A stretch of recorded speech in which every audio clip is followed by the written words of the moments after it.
உமக்கு மேல் ஒருவரும் இல்லையே, எல்லோருக்கும் மேலாக உயர்ந்தவர், உமக்கு மேல் ஒருவரும் இல்லையே.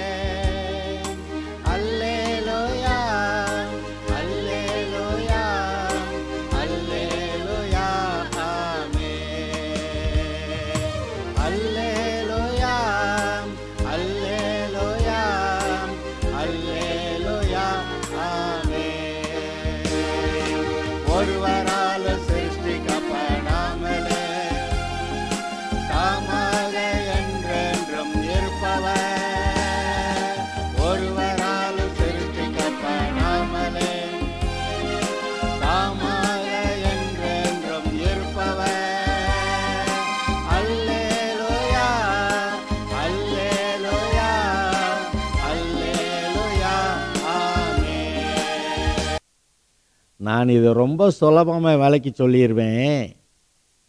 ஏன்னு கேட்டால் இங்கே பாருங்கள், ஆதாம் சாகிறதுக்காக உண்டாக்கப்படலை, நித்திய காலமும் உயிரோடு இருக்கதான் அவன் உண்டாக்கப்பட்டான்.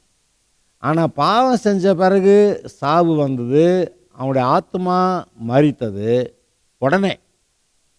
ஆனால் அவனுடைய சரீரம் அதுக்கப்புறம் 930 வருஷம் உயிரோடு இருந்துச்சு.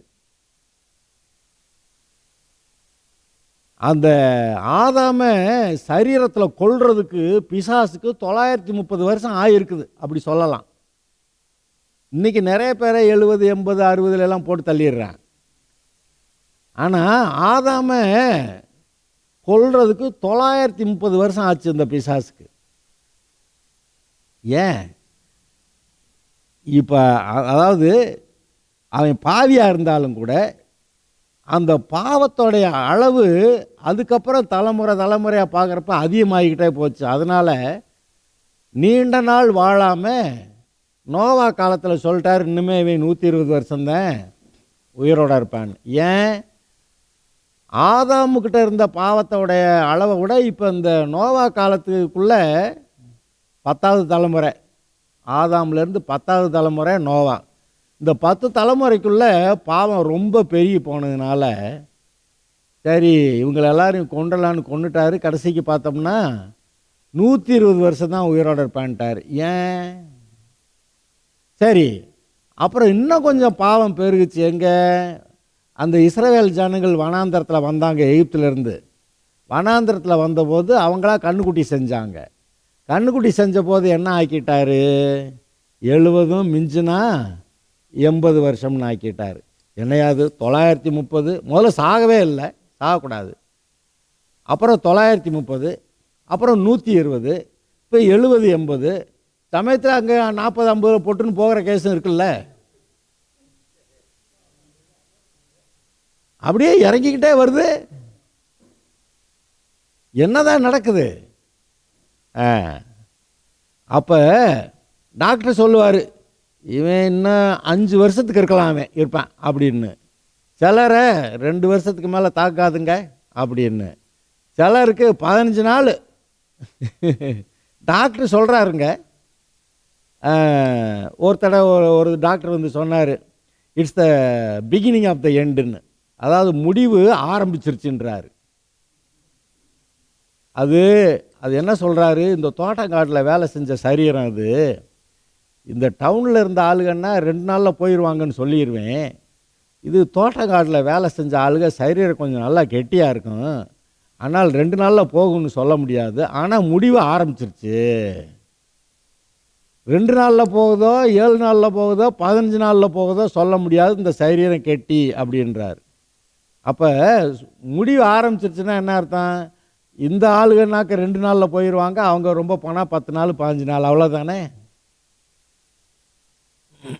ஒருத்தரை பற்றி டாக்டர் இப்படி சொன்னார், நான் கேட்டேன், அதனால தான் சொல்கிறேன். அப்போ என்ன நடக்குது? அந்த பாவ அளவு கூட கூட கூட இந்த வாழ்நாள் குறுகிக்கிட்டே வந்துருச்சு. சரி, அதை அப்படி சொல்லாமல் இந்த பரிசுத்தம் குறைஞ்சிக்கிட்டே வந்துச்சு அப்படி சொல்லலாம்ல. இப்போ இயேசுநாதர் ஒரு பாவமும் செய்யாம வாழ்க்கையை ஓட்டி முடிச்சிட்டாரு. அவர் அப்படி தான் இருந்தாகணும், வேறு வழி இல்லை. இல்லாட்டி நம்மளாம் ரட்சிக்கப்படவே முடியாது. ஆனால் நம்ம ஆளுக வந்து ஏதோ 1-2 இடத்துல விழுந்தான்னாலும் விழுந்தாக்க அதோட அதுக்கப்புறம் அந்த பெரிய காரியங்களை செய்ய முடியலை. இங்கே பாருங்க, தாவீது தேவனுடைய இருதயத்துக்கு ஏற்றவனா இல்லையா? அவனை விடவா கர்த்தரை துதிச்சு பாடி ஆர்ப்பாட்டம் பண்ண ஆளுக யாரும் இருக்காங்க? ஆனால் அவனே போய் ஒரே ஒரு பாவத்தில் விழுந்தவுடனே அதுக்கப்புறம் அவ்வளவு மேன்மையாக அவன் நல்லா வாழ்ந்திருக்க முடியல பார்த்தீங்களா? அப்புறம் கொஞ்சம் கொஞ்சமாக குறைஞ்சி ஒரு நாள் இறந்துட்டான். நான் யோசிப்பேன், இவன் மட்டும் அந்த ஒரு பாவம் செய்யாமல் இருந்திருந்தான்னா மற்ற எகிப்தியர்களும் அதாவது அசீரியர்களும் பாபிலோனியர்களும் மேதியா பெர்ஷியா ஆட்களும் கிரேக்கர்களும் ரோமர்களும் எப்படி பெரிய அளவில் உலகத்தை ஆண்டாங்க, அது மாதிரி தாவீது உலகத்தையே ஆள்றதுக்கான ஒரு வாய்ப்பை கர்த்தர் கொடுத்துருப்பாரு. ஆனால் அந்த பிசாசு அதுக்கு முன்னாடி போய் இவனை பாவத்தில் விழுக்காட்டி அந்த பெரிய ஆசீர்வாதத்தை இவன் பிடிக்காம தடுத்துட்டான் அப்படின்னு நான் நினைப்பேன். நீங்கள் என்ன யோசிக்கிறீங்க? தாவீது பாவம் செய்யாமல் இருந்திருந்தா, இப்போ தாவீது வந்து இஸ்ரவேல் தேசத்தை ஆண்டான்னு போட்டிருக்கு. அப்புறம் பக்கத்தில் மோவாபியர், அம்மோனியர், ஏதோமியர் அவங்களெல்லாம் ஒரு அடக்கி வச்சுருந்தான்னு போட்டிருக்கு. ஆனால் இவன் இந்த ஒரு பாவம் செய்யாமல் இருந்திருந்தா மற்ற நாடுகள்லாம் வந்து இஸ்ரவேலை ஆண்டுச்ச, அதுபோல் இவன் போய் மற்ற நாடுகளை ஆண்டிருப்பானா ஆண்டிருக்க மாட்டானா? இப்போ இங்கிலாந்து தேசத்துக்கு கர்த்தர் ஒரு பெரிய வாய்ப்பு கொடுத்தார். ஏன்னு கேட்டால், அந்த காலகட்டங்களில் இங்கிலாந்து தேசத்தில் இருந்த சபை வந்து நல்லா பரிசுத்த ஆவியால் நிறைஞ்சு வல்லமையாக இருந்துச்சு. இங்கிலாந்து தேசம் முழுதும் இருந்த சபைகள் பரிசுத்த ஆவியால் நிறைஞ்சு வல்லமையாக இருந்ததுனால அந்த காலத்தில் இருந்த அந்த பெந்தகோஸ்தேக்காரங்களுக்கு பியூரிட்டன்னு பேர். இங்கிலாந்து தேசத்தில் பியூரிட்டன்னா பரிசுத்தவான்கள்னு அர்த்தம். அப்படி சபை இருந்ததுனால உலகத்தை எல்லாத்தையும் பிடிச்சி ஆள்றதுக்கு கர்த்தர் அவனுக்கு அதிகாரம் கொடுத்துருந்தார். ஆண்டும்பிட்டான். எங்களுடைய தேசத்தில் சூரியன் மறையிறது இல்லைன்னா, இதே காரியத்தை தானே பாபிலோனு ராஜா கிட்ட கர்த்தர் கொடுத்தாரு, உலகத்தெல்லாம் ஆண்டான். ஏங்க, அந்த எஸ்தர் புஸ்தகத்தில் எழுதியிருக்க இந்து தேசம் முதல், அதாவது இந்தியாவிலிருந்து எத்தியோப்பியா தேசம் வரைக்கும் 127 நாடுகளை ஆண்ட அகாஸ்வேரு ராஜா அப்படி போட்டிருக்குல்ல. இவங்கெல்லாம் பாவிகள்ங்க. அன்னைக்கு தாவீது அவன் மட்டும் கொஞ்சம் கவனமாக இருந்திருந்தால் இது மாதிரி பெரிய அளவில் மற்ற தேசங்களையும் ஆண்டு இருக்க வாய்ப்பு இருக்கா இல்லையா? நான் கேள்வி கேட்குறேன், கேள்வியை கேட்டால் பதில் வரும். இப்போ இங்கிலாந்து தேசத்து மக்கள் வந்து உலகத்தில் பல நாடுகளை ஆண்டதுனால தான் இந்த சுவிசேஷம் உலகமெங்கும் கொஞ்சம் கொஞ்சமாவது பரவுச்சு. இந்த இங்கிலாந்து வந்து உலகம் பூரா பிடிச்ச ஆளலைன்னா சுவிசேஷம் அவ்வளோ நாடுகளுக்கு போயிருக்குமா? தெரியாது. அதுபோல் தாவீது உலகம் பூரா ஒரு சீசன் ஆண்டிருந்தா கூட, அதாவது 1000 வருஷம் ஆண்டிருக்க வேண்டாம், அவனுடைய காலகட்டங்களில் அவன் வந்து ஒரு 20 வருஷத்துக்கு இந்த மற்ற தேசத்தெல்லாம் எல்லா தேசங்களையும் இப்போ இங்கிலாந்து ஆண்ட மாதிரி எல்லா தேசத்தையும் இவன் ஆண்டிருந்தான்னா சாலமோனு இன்னும் கொஞ்ச நாளைக்கு அதுபோல் ஆண்டிருப்பான். அப்போ 50-60 வருஷமாவது அந்த உலகம் முழுசையும் இவங்க ஆண்டாங்கங்கிற ஒரு கணக்கு வந்திருக்காதா?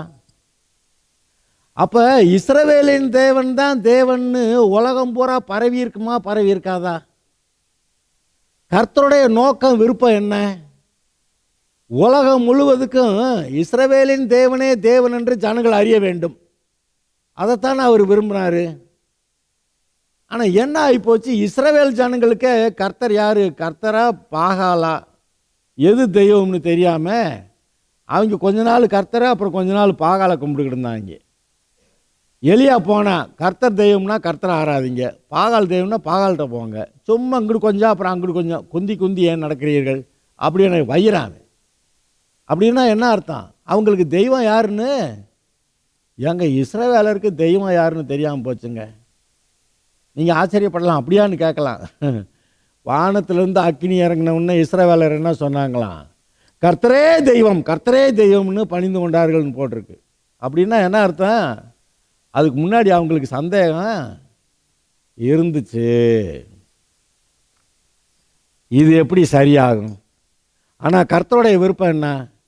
உலகம் முழுசுமே இவர் தான் தேவன்னு ஜனங்களை அறிந்து கொள்ளணும்னு அவர் விரும்புகிறாரா இல்லையா? அப்போ தாவீது ஒழுங்காக இருந்திருந்தாக்க இந்த சுவிசேஷம் இஸ்ரவேலின் தேவனே தேவன் உலகமெல்லாம் தெரிஞ்சிருக்கும்ல. சரி, இஸ்ரவேலர் எகிப்தில் அடிமையாக இருந்தாங்க, அவங்கள கர்த்தர் கூட்டிகிட்டு வர்றாரு. அப்புறம் செங்கடலை விரட்டிக்கிட்டே வந்து கொல்லணும்னு வர்றேன் பார்வோன். அப்போ கர்த்தர் என்ன சொல்கிறாரு? சரி, இவன் வராமல் இருந்திருந்தான்னா அவன் பாட்டுக்கு எகிப்து தேசத்தில் நல்லா சுகமாக இருந்திருப்பாங்க. ஆனால் இஸ்ரவேலரை பிடிச்சிட்டு போய் மறுபடியும் அடிமையாக வைக்கணும்னு பிடிச்சிட்டு போக வர்றேன் கொள்றேன் அப்படின்னு வந்ததுனால இதுக்கு மேலே அந்த பார்வோனை வைக்க முடியாது அப்படின்னு சொல்லி, ஏற்கனவே 10 வாதையில் இஸ்ரவேலின் தேவன் தான் தேவன் அவனுக்கு காட்டியும் அவனுக்கு இன்னும் அதை நம்ப ஏற்றுக்கொள்ள மனசு இல்லை. இப்போ வரட்டும், நான் பார்த்துக்கிறேன் அப்படின்னு சொல்லிட்டு கடைசியில் செங்கடெல்லாம் பார்வோனையும் சேனையும் மூழ்கடிச்ச ஒரு பாடு. அதில் கர்த்தர் ஒரு வார்த்தை சொன்னார், நீங்கள் கவனிச்சிருக்கீங்களா? கர்த்தரே தெய்வம் என்று எகிப்தியர் அறிவார்கள் அப்படின்னு சொன்னாரே, நீங்கள் அதை கவனிக்கலையா? எங்க யாத்ராகமம் 14வது அதிகாரம் 18வது வசனம். இப்படி நான் பார்வோனாலும் அவன் ரதங்களாலும் அவன் குதிரை வீரராலும் மகிமைப்படும்போது நானே கர்த்தர் என்பதை எகிப்தியர் அறிவார்கள் என்றார். சரி, அப்படின்னா என்ன அர்த்தம்? நான் தான் தேவன்னு எகிப்தியர் மட்டும் இல்லை, உலகத்தில் எல்லாரும் தெரிஞ்சுக்கணுன்னு தானே கர்த்தர் விரும்புகிறாரு. இப்போ இவ்வளவு நாள் எகிப்தியர் இஸ்ரவேலர் அங்கே அந்த ஒரு நாட்டில் 400 வருஷத்துக்கு மேலே குடியிருந்து இவங்க கடைசிக்கு அந்த தெய்வத்தை கும்பிட போயிட்டாங்க, கண்ணுக்குட்டியை செஞ்சாங்க வனாந்தரத்தில் வந்து. ஆனால் இவங்க ஒழுங்காக இருந்திருந்தாங்கன்னா இந்த இஸ்ரவேலின் தேவன் தான் தேவன்னு எகிப்தியர் அன்னைக்கே கண்டுபிடிச்சிருப்பாங்க. ஆனால் கடைசியில் இஸ்ரவேலரை கர்த்தர் வெளியே கூட்டி வர்றப்ப அப்பயாவது அந்த எகிப்தியர் தெரிஞ்சு கொள்ளட்டும்னு 10 வாதையை கர்த்தர் அனுமதிச்சார். ஒவ்வொரு சமயத்திலையும் எகிப்தியர்களுடைய வீட்டில் தோட்டங்காடுகளில் வாதைகள் இருந்துச்சு, ஆனால் இஸ்ரவேலருடைய வீட்டில் ஒரு வாதையும் இல்லை. அப்போ கர்த்தர் பிரித்து காமிச்சாரா இல்லையா? அப்போ என்ன அவங்க நினச்சிருப்பாங்க? அந்த இஸ்ரவேலின் தேவன் தான் பவர்ஃபுல் ஆள், அது அவங்க ஜனங்களெல்லாம் அவர் காப்பாற்றிக்கிட்டாரு. இங்கே நம்ம பகுதியிலெல்லாம் இந்த கல் மழை வந்துச்சு, காரிருள் வந்துச்சு, அப்புறம் அங்கே பார்த்தா வெட்டுக்கிளி வந்துச்சு, இதெல்லாம் போட்டு பயிர்கள்லாம் நாசமாக போச்சு, ஆடு மாடுகள் கூட செத்து போச்சு, கொள்ளை நோய் வந்துச்சு. ஆனால் ஒரு கொள்ளை நோயும் அந்த இஸ்ரவேலருக்கு வரல, அங்கே ஒருத்தனும் சாகலை. இதை பார்த்தப்போ அவங்களுக்கு என்ன தெரிஞ்சிருக்கணும்? இஸ்ரவேலின் தேவன் தான் தேவன்னு தெரிஞ்சிருக்கணும். இங்கே பாருங்க, கர்த்தர் தானே தேவன் என்று அவர்கள் அறியணும்னு ஆசைப்படுறாரா இல்லையா? எதுக்கு? இவரை கும்பிடுறதுக்கா? இல்லை, அது மூலமாக அவர்கள் பிசாசோடைய பிடியிலிருந்து விடுபட்டு, பாவத்திலிருந்து விடுபட்டு அவர்கள் தன்னிடத்திலே வருவார்கள், அவர்களை ரட்சிக்கலாம், பரலோகம் கொண்டு போகலாம். அதுதான் கர்த்தருடைய ஆசை. இல்லை எகிப்தியர்லாம் கொண்டாருங்க, ரொம்ப சந்தோஷமெல்லாம் இல்லை. அவனும் தேவனுடைய சாயலில் ரூபத்தில் சிருஷ்டிக்கப்பட்ட மனுஷனா இல்லையா? அப்போ அவனை ரட்சிக்க தான் கர்த்தர் விரும்புகிறாரு. ஏன் 10 வாதை ஒரே நாளில் எகிப்தியரை பூரா கொண்டலாம் அப்படி சொல்லலையே? ஏன் 10 வாதைக்கான காலகட்டங்கள் நிறைய டைம் இருந்துச்சு. அவ்வளவு காலங்க அவ்வளோ நேரம் கொடுத்தாரு. தேவன் அவர் தான், இஸ்ரவேலின் தேவன் தான் தேவன் அப்படின்னு தெரிஞ்சுக்கிறதுக்கு அவ்வளோ அற்புதங்களை செஞ்சார், வாய்ப்பு கொடுத்தாரு. ஆனால் அவங்களுடைய மந்திரவாதிகளையும் அவங்களுடைய சாஸ்திரிகளையும் அவங்களுடைய சன்னதக்காரர்களையும் அவங்களுடைய குறி சொல்லுகிறவர்களையும் அவங்களே நம்பி நம்பி நம்பி காலத்தை ஓட்டிக்கிட்டே இருந்தாங்க. கடைசி வாதையில் வந்த ஒரு பாடு தான், ஐயையோ நம்ம இந்த இஸ்ரவேலின் தேவனை ஜெயிக்க முடியாதுன்னு தான் அவங்கள அனுப்புனானே ஒழியா பார்வோன். இல்லை, இஸ்ரவேலின் தேவன் தான் தேவன் ஒத்துக்கிட்டானா? ஒத்துக்கிட்டு இருந்தால் திரும்ப இந்த இஸ்ரவேலரை பிடிச்சிட்டு போக இவங்களை கொல்லலான்னு வருவானா? சேனையோட வந்திருக்க மாட்டான்ல. இவர் தான் தேவன் தெரிஞ்சிருந்தா உடனே கர்த்தாவே ஸ்தோத்திரம், என்னை மன்னிக்கணும், என்னை ஆசீர்வதிக்கணும்னு கேட்டிருப்பானே. ஆனால் அவன் இப்போ கேட்கலையே. கடைசிக்கு என்ன 10 தடவை வாய்ப்பு கொடுத்தோம், நானே தேவன் அறிந்து கொள்ளலை, தன்னுடைய இருதயத்தை அடைத்து கொண்டான், சத்தியத்துக்கு வெளிச்சத்துக்கு தன்னுடைய இருதயத்தை திறக்கலை. அதனால் இவனை அவன் சும்மா அவனை கொல்ல விரும்பலை. ஆனால் ஏன் ஜனங்களை கொல்லணுன்னு வர்றேன், ஏன் ஜனங்களை கொல்லணுன்னு வந்தாக்கா அப்புறம் நான் என்ன செய்ய அப்படின்னு சொல்லிட்டு அந்த செங்கடலில் அவர்கள் எல்லாரும் மூழ்கி போனார்கள். அப்படி பார்க்குறீங்க. அப்போ தான் கர்த்தர் சொல்கிறார், இந்த வார்த்தையை சொல்கிறாரு, இப்படி நான் பார்வோனாலும் அவன் ரதங்களாலும் அவன் குதிரை வீரராலும் மகிமைப்படும்போது நானே கர்த்தர் என்பதை எகிப்தியர் அறிவார்கள். பார்வோன் அறிவான்னு சொல்கிறாரு. பார்வோன் தான் செத்துப்பானானே, அப்புறம் அறிஞ்சு என்ன பண்ணுறது, அறியாமல் இருந்து என்ன பண்ணுறது. ஆனால் மீதி இருக்கிற எகிப்தியர்கள் அவங்க தெரிஞ்சுக்கிடுவாங்க என்னன்னு, இஸ்ரவேலின் தேவனே தேவனாய கர்த்தர் என்று அவர்கள் எல்லாரும் அறிவார்கள். அவர்கள் நம்பிக்கொண்டிருந்த தெய்வங்கள் உண்மையிலே அவங்கள காப்பாற்றலை, அவங்கள பரலோகமும் கொண்டு போகலை. அதனால் அவங்க கண்டுபிடிச்சிருவாங்க, எகிப்தியர்கள் கண்டுபிடிச்சிருவாங்க, நானே தேவன் என்று அவர்கள் அறிவார்கள் அப்படிங்கிறார். அப்போ நீங்கள் இதை கொஞ்சம் நல்லா கவனிங்க.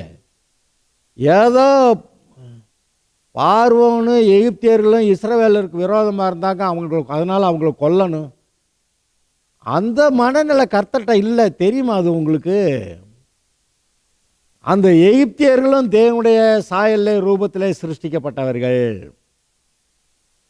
அவங்கள பிசாசு கடத்தி கொண்டு போய் அவன் தான் தெய்வம் போல அவங்கள ஏமாற்றிக்கிட்டு இருக்கிறான்.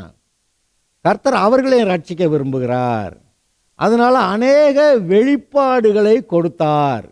நீங்கள் நினைக்கலாம் 10 வாதைகள், முதல்ல தண்ணியெல்லாம் ரத்தமாச்சு, அப்புறம் பார்த்தா தண்ணீரில் தவளை வந்துருச்சு, அப்புறம் பார்த்தா புழுதி அடித்தா அதெல்லாம் பேன்களாயிருச்சு, அப்புறம் பார்த்தா இன்னும் சூளையை சாம்பல் அள்ளி எரிச்சாக்க எல்லா ஜனங்களுடைய சரீரத்தில் எரிபந்தமான கொப்பளங்கள் வந்துருச்சு, அப்புறம் பார்த்தா வெட்டுக்கிளிகள் வந்துருச்சு, அப்புறம் பார்த்தாக்க காரிருள் வந்துருச்சு. இங்கே சொல்லலாம் வரிசையா. அது அவங்கள தண்டிக்கணும்னு அவர் கொடுத்தது இல்லைங்க. அதெல்லாம் எதுக்கு கொடுத்தாரு? ஏய், உனக்கு நீ ஏதோ தவறான நம்பிக்கையில் இருக்கிற, நீ தவறான நம்பிக்கையில் இருந்துக்கிட்டு நீ அந்த தெய்வங்கள் உன்னை காப்பாற்றும்னு நினச்சிக்கிட்டு இருக்கிற, அந்த தெய்வங்கள் உன்னை காப்பாற்றாதுன்னு காட்டுறதுக்கு தான் நான் இத்தனை 10 தடவை காரியங்களை செஞ்சுக்கிட்டு இருக்கேன். ஒரே தடவையில் எகிப்தை அழிக்கணும்னா முடியாத, எனக்கு அழிச்சிருப்பேன்.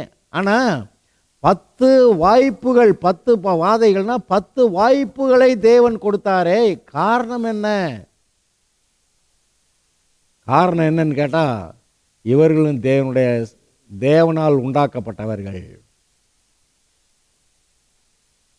அவர்களையும் ரட்சிக்க விரும்புகிறார், அவர்களுக்கு ஒரு வெளிப்பாட்டை கொடுக்க விரும்புகிறாரு.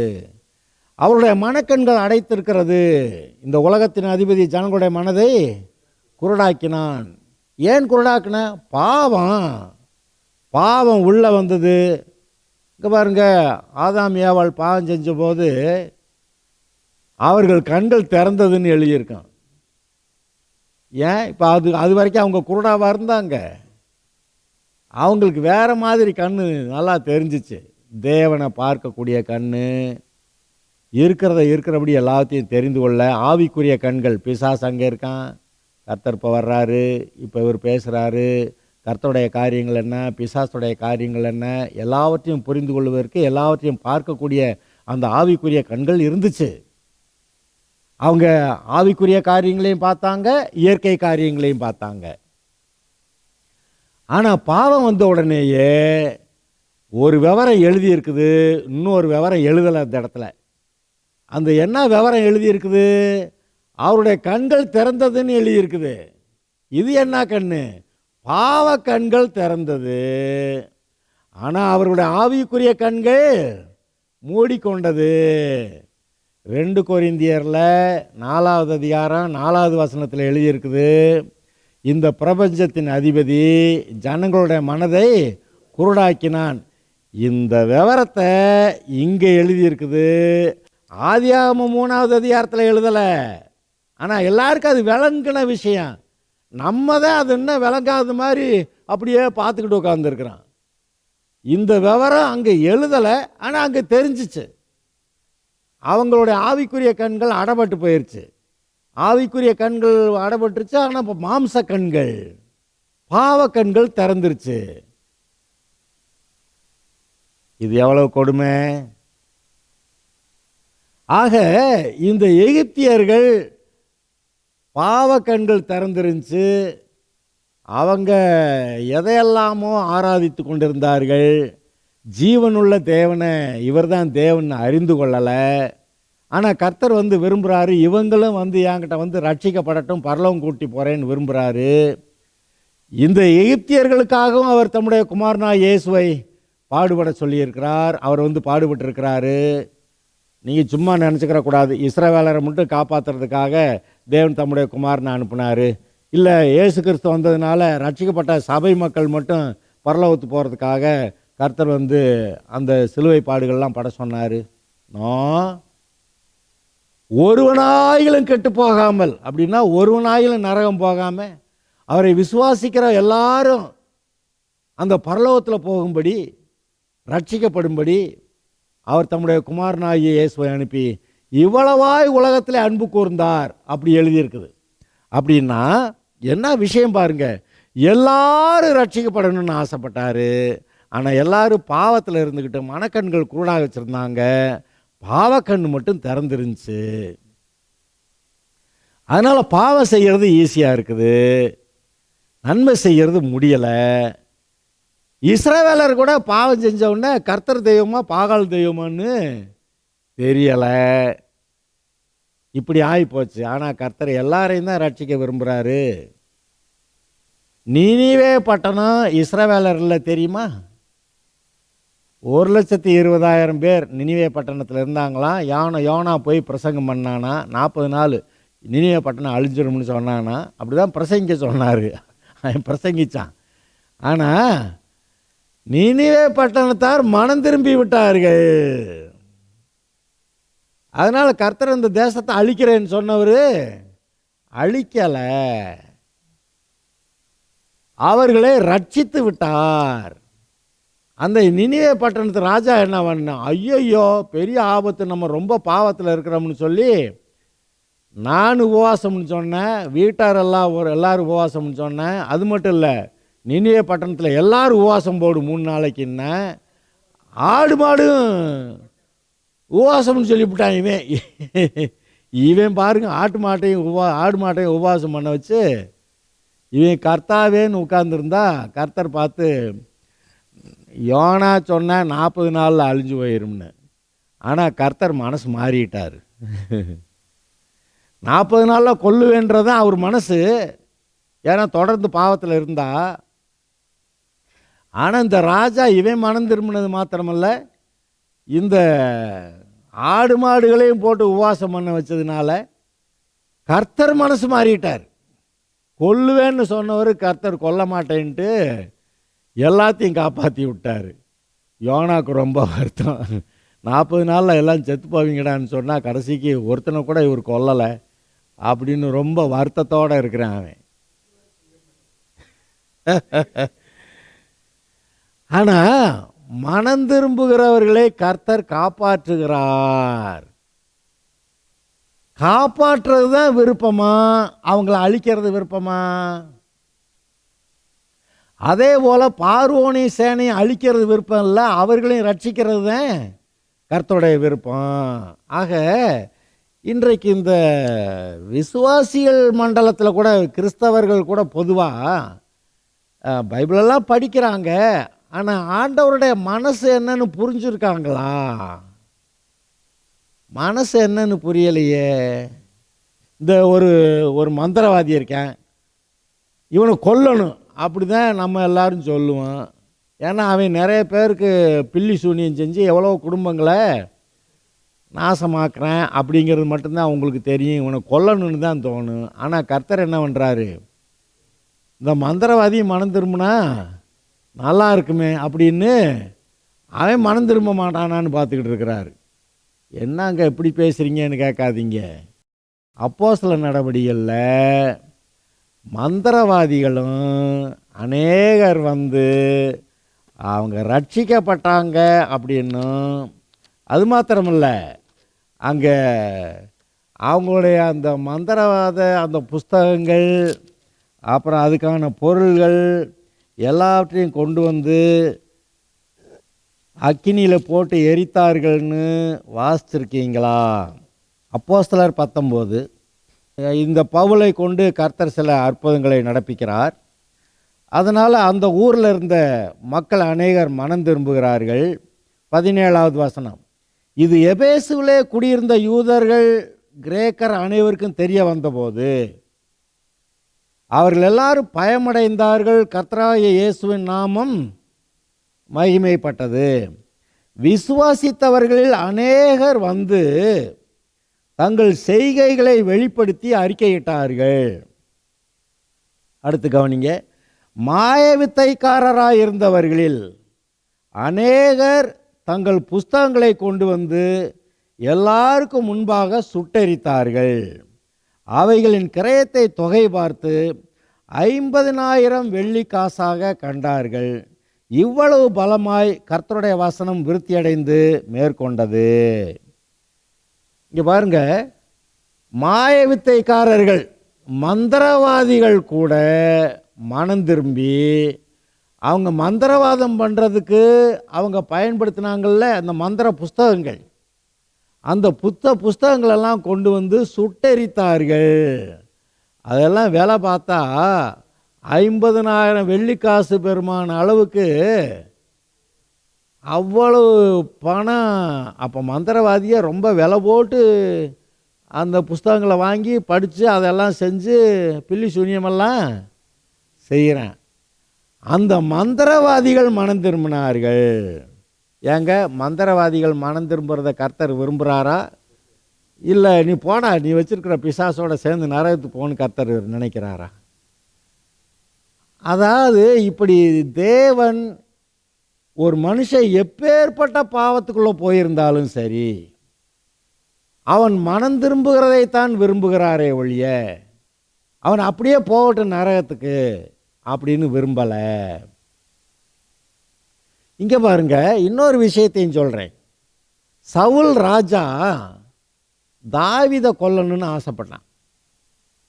சரி, 1-2 தடவை முட்டாத்தனமாக செஞ்சுட்டேன், அவன் மனம் திரும்ப வாய்ப்பு கொடுக்கணும்னு சொல்லி தானே கர்த்தர் உடனே அவனுக்கு தண்டனையை கொடுக்கல.